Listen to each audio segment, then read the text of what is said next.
Today's episode of Behind the Numbers is brought to you by B. Riley Financial. B. Riley Financial's diverse suite of services goes beyond traditional financial service offerings. By leveraging cross-platform expertise and assets, B. Riley Financial companies are uniquely positioned to provide full-service collaborative solutions to our clients at every stage of the business lifecycle and in all market conditions. B. Riley refers to B. Riley Financial Incorporated and/or one or more of its subsidiaries or affiliates.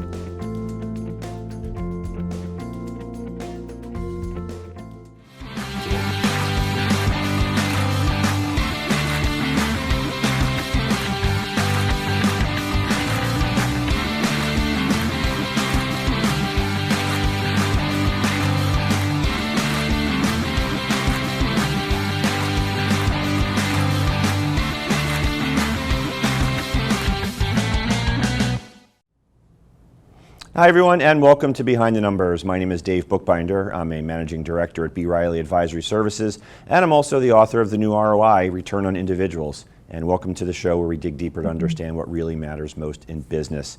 Today I'm pleased to welcome a colleague of mine, Alicia Masse, who's a senior managing director at B. Riley Advisory Services. Alicia, welcome to Behind the Numbers. Thank you, Dave. It's truly a pleasure to be here with you today. Pleasure is mine. My name is Alicia Masse, and I am a senior managing director of B. Riley Advisory Services. My practice is primarily restructuring and turnaround.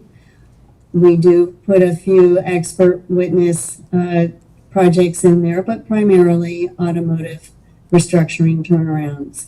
My clients include the large global OEMs, as well as Tier 1, what we refer to as Tier 1 and Tier 2 automotive suppliers. A Tier 1 simply being a supplier that will provide parts to the OEM who assembles the vehicle, and the Tier 2 and so on provides the tier just above it. So a Tier 2 provides a Tier 1, a Tier 3 provides a Tier 2. So I have spent pretty much my entire career, with the exception of about 7 or 8 years in the automotive industry.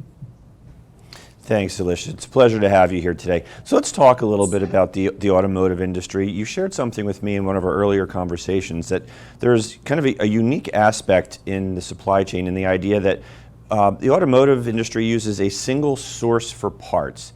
And it seems counterintuitive because most folks would think that you would want to get diversification of suppliers. Why is it that way in the automotive space? Very good question. There are really two factors that really define how different an automotive manufacturer and assembler is. And number one, as you mentioned, when they do their sourcing, and so being OEM sourcing parts to a Tier 1, they generally do, as you mentioned, pick a single source.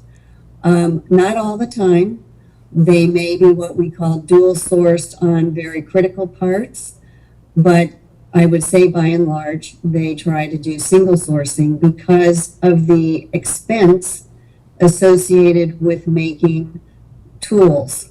So when you think about a car and you think about a door, or you think about an instrument panel, all of those parts are actually stamped. If they're metal, they're stamped in metal machines and presses, and then they're usually machined. If it's a plastic part, they are injection molding machines, and there are very significant tools that are actually made out of steel, sometimes aluminum, made out of significant metal, and they can run in the millions of dollars if you're doing an entire program, which generally what happens. And because it's so expensive, the way that the OEMs have chosen to deal with most of their parts is through a single source. The other thing that defines automotive as different is what we call just-in-time inventory. This actually began probably in earnest back in the 70s and in the 80s, when everyone was trying to become more efficient in the United States. And just-in-time inventory means just that, that the parts from your supplier arrive at the assembly facility just in time to put them on to the assembly line. And that those two things create what is a unique situation for, I would say, financial advisory and operational advisory in the automotive space. Yeah, it's an interesting point that you make, that it's not just about the complexities of building a car, but also the design of not only the vehicle, but the tools involved as well. You had mentioned a quote that I think is fascinating, that you call the supply chain in the automotive space a Rubik's Cube of logistics. And everything impacts production, whether it's wildfires to tsunamis. Talk about the global supply chain, if you would, Alicia. Yeah, it became, the supply chain became much more global, I would say, at the end of the, this is going to sound old, but the end of the 1900s. So like in the 1990 timeframe, what you saw OEMs doing and their tier one suppliers is going, if you remember the term low-cost country, there were, the idea was to take parts out of the, to take parts out of the high-cost countries, and it primarily means labor cost, because material costs the same generally, wherever you buy it around the globe, whether it's, resins, whether it's materials, etc. And so the chain became much more global, and there were many more Asian suppliers. There were many suppliers, obviously in Europe already, many suppliers in the US. There are also suppliers in Canada, and suppliers in Mexico became a very important automotive hub. And so you have this very complex supply chain to make parts up through the tiers and then into the assembly facility. And as you mentioned, there are hiccups that can happen, and there were some significant hiccups that occurred in 2011. If you might remember the Japan tsunami that happened just off the coast, just north of Tokyo, which knocked out, not only Fukushima, but knocked out really all the plants that were in that region. And they produced some very, very important parts, whether it was microchips or specific paints. The thing about automotive industry is everything is engineered really to precision. And there may be some suppliers who are a very important source to the global industry in total. So what happened was with the tsunami is there were some supply chain issues that created a worldwide sort of shutdown of certain plants. And those, when you have an assembly facility that has to shut down due to supply parts shortages, it costs millions of dollars, because if you think about an automotive assembly facility, it's extremely high fixed cost. So it has all the equipment, all the labor, all the facilities, and everything that goes along with those costs. So when you have these, I would say, issues in the supply chain, it is very, very expensive. And so you had not only 2011, I think you had the tsunami, and then you had floods. I believe those floods happened in Malaysia. You had a fire in a very specific German supplier who was not a significantly large supplier, but it supplied certain hoses to almost the entire industry. So there became an increased focus on understanding just where certain bottlenecks could happen. And I think by and large, I would say the supply chain is very, very resilient, and the OEMs and all the tiers are extremely resilient. because they're used to getting parts on time, and they will go to extraordinary, just extraordinary actions to get those parts there on time. So fast forward to COVID. So if you remember when COVID hit, we had globally, we had the shutdown of the global automotive production for roughly 2 months. And it was pretty much around the same time frame. Some may have started earlier than others, and some might have started later in terms of assembly facilities. And so those facilities actually were down for 2 months. And so the whole industry was shut down. So that means the assemblies and also down to every tier one. And there was a lot of concern about, how the industry would come up. We had the vagaries of 2008, 2009, when we had the bankruptcies here in the US, and companies were down for a very short period of time. But, nothing had occurred like COVID, I think, ever. But I would say that the individual countries that, had significant assembly operations were very quick to assemble care packages like we had here, the CARES Act. And we were able to, keep employees, in unemployment benefits that made sense for the time. And we got through the two months with all suppliers basically taking their costs down to fixed costs. So they were able to stop all the variable costs. And when we came back up, I would say that we came back up starting in July, maybe June. That's right, it was June for the most part. And it ramped up. The sales ramped up a lot faster than people had expected. And by, I would say, the fourth quarter, we were running at the same levels of production that we were running at pre-COVID. So that was the fourth quarter of 2020. But as everybody knows, as we flipped into 2021, it became more clear that there was going to be some supply interruptions. And the one that probably most everybody is familiar with is the microchip shortage. And, there's only a certain amount of microchip capacity around the globe. Most of that capacity rests in Asia. And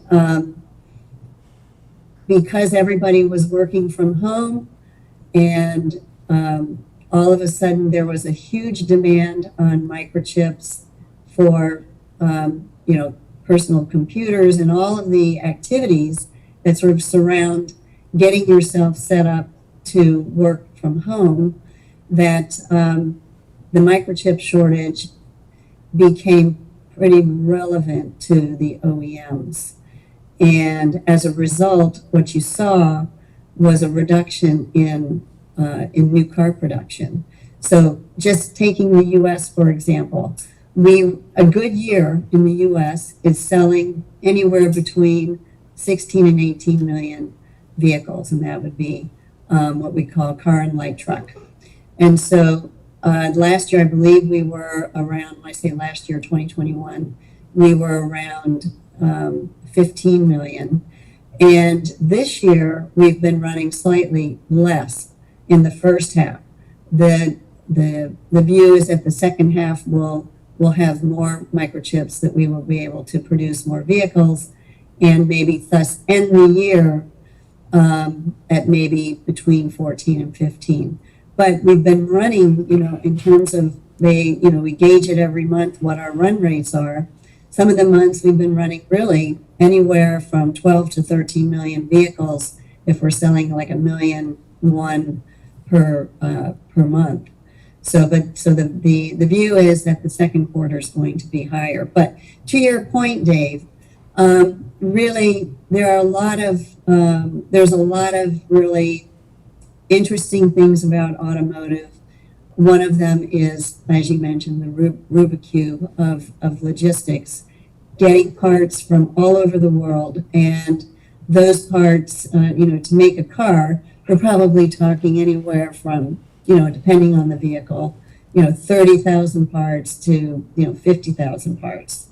So it's a lot of parts coming from around the globe, and the important thing about tier ones, just mentioning tier ones for a minute, they make assemblies. So for example, if you talk about someone like Lear or Adient or Forcia, these are all the companies that make your interiors. So your door panels, your dashboard, we refer to it as the instrument panel, the headliners at the top of the car, they make seats. These people are making what they call assembly. So they all make and pull together all of the things that are part of, let's just use an instrument panel as an example. And so there's another part of the, I would say, supply chain that's of interest. Alicia, why don't you tell folks how they can connect with you if they want to learn more about you or work with you? My team is primarily financial in nature. We do all of the work around understanding what has happened at a supplier, and it typically involves looking at actual financial statements and then doing forecasts and business plans, etc. But what's really important about B. Riley is that we have so many other services that we can bring to bear to help suppliers and their customers. So we have a group that is called the B. Riley Operations Management Group. We affectionately refer to them as BROMS. And BROMS is headed by a gentleman named Dan Ruskin. And Dan and I go back probably 25 years in the automotive industry. Dan, where we do the finance work, Dan does all the operational work. So all the work on the floor of a facility to help with throughput, to help with quality, with help with machinery uptime. And he and his team are very effective at turning plants around. And it can be used for healthy plants, can be used for plants that are somewhat distressed, tired, and need, sometimes you just need a third party to come in and either validate what you're thinking or to point out some new areas that you can, as a company, focus on. So that's another area that kind of fits hand in glove with the financial restructuring.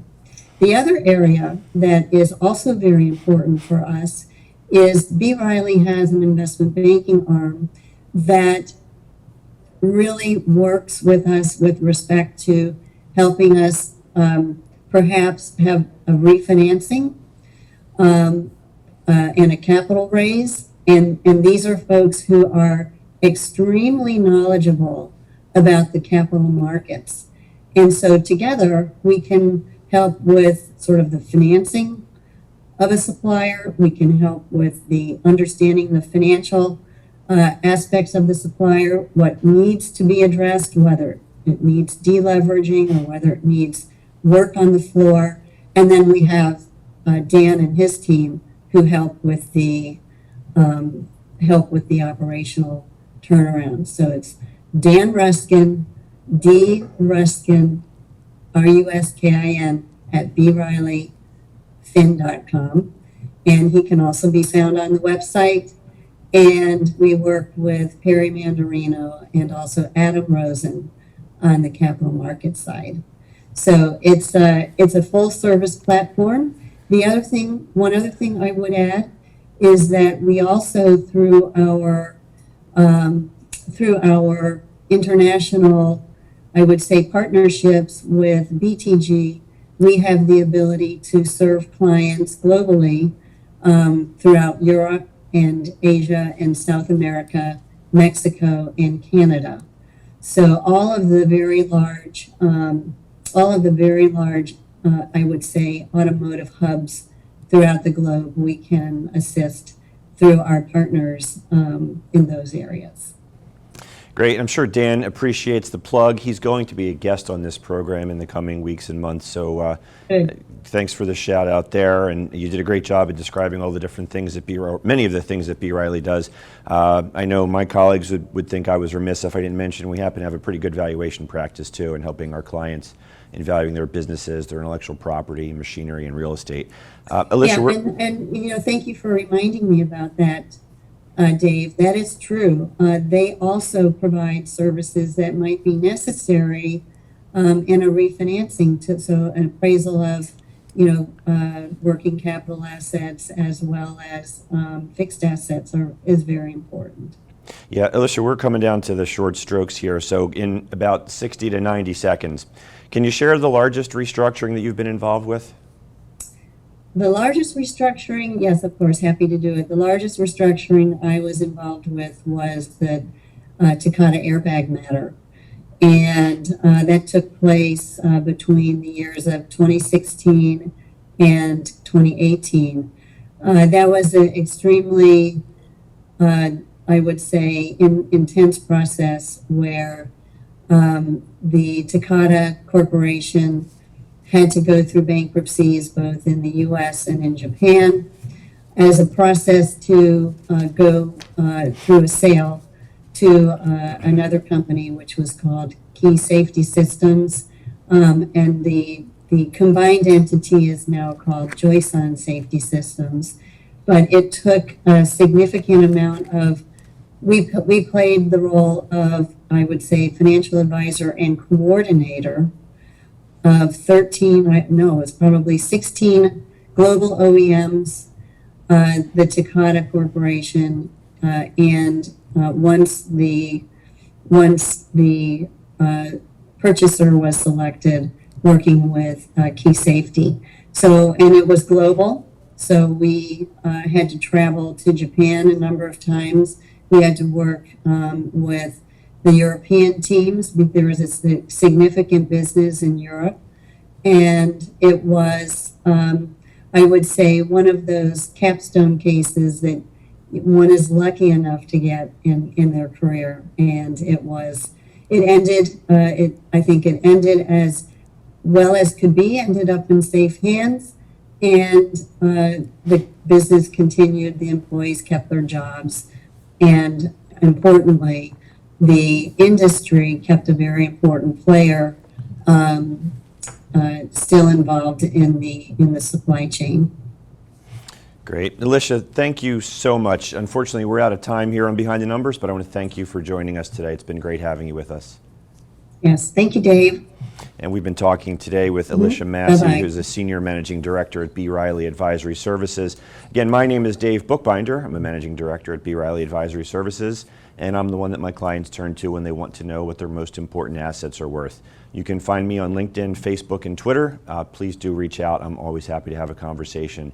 And thank you at home for watching and listening. We can't do this show without you. Please hit the subscribe button so that you can stay in touch with us and all that we're up to. And that's all we have here for you today, folks. Thanks again for tuning in. We'll see you next time on Behind the Numbers. Today's episode of Behind the Numbers is brought to you by B. Riley Financial. B. Riley Financial's diverse suite of services goes beyond traditional financial service offerings. By leveraging cross-platform expertise and assets, B. Riley Financial companies are uniquely positioned to provide full-service collaborative solutions to our clients at every stage of the business lifecycle and in all market conditions. B. Riley refers to B. Riley Financial Incorporated and/or one or more of its subsidiaries or affiliates.